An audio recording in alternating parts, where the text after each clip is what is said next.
Hi, Lloyd. A little slow tonight, isn't it?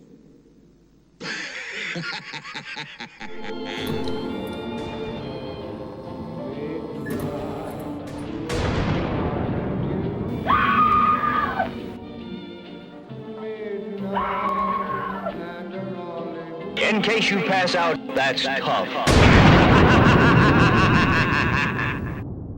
Welcome back to Joe's Drive-In's 31 Days of Halloween Marathon. We're taking a journey through 100 years of horror, and we finally made our way into the 80s. Let's check into the overlook for the 1980 classic, The Shining.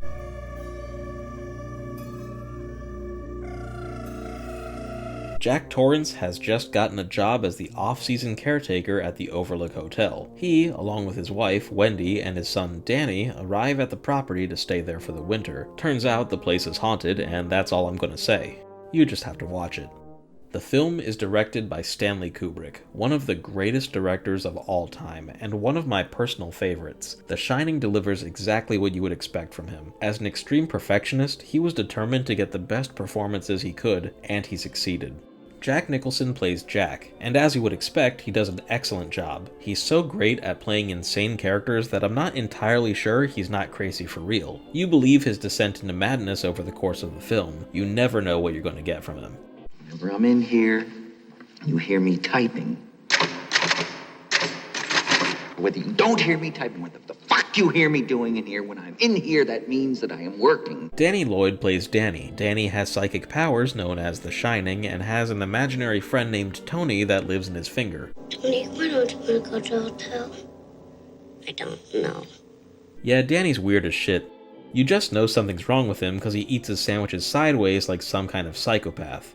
Shelley Duvall plays Wendy and seems to be the only actor that doesn't have the same name as her character. She does a great job too, and this movie took a toll on her. There isn't a single character I've seen in a horror movie that looks this terrified, stressed, and hopeless. You believe her role every step of the way. I'm not going to get too much into the behind-the-scenes hell of this film, but I know that this one scene with her and Jack took an insane 127 takes to get perfect, which is absolutely ridiculous. For those that don't know how crazy that is, let's just say that's at least 107 too many, and that's being generous. And that's not even the most takes a scene took in this movie. I definitely get a sense of Kubrick's perfectionism here more than in any of his other movies. Everything here is absolutely fantastic. The colors are fantastic, the sound design is fantastic.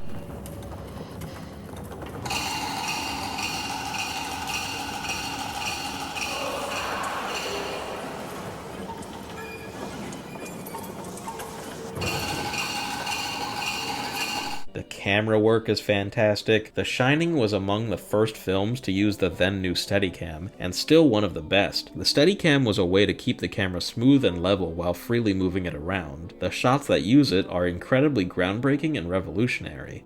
The movie is fairly long and slow-paced, but it's incredibly creepy. There's this eerie feeling of dread throughout the whole movie that never goes away, keeping you on edge and engaged. Part of this is due to the ominous score. Even the title cards are scary.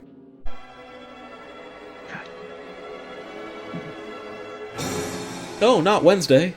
Like some of the other films we've covered so far, literally everything about this movie is iconic. While it famously deviates from the book, it's still flawless as a movie itself and one of my favorites. If you're looking for perfection, then look no further. It's always been here.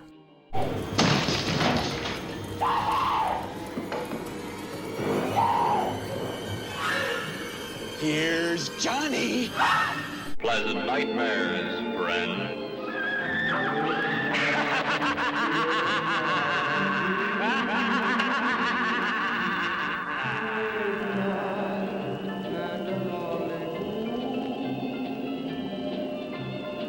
Good midnight to you.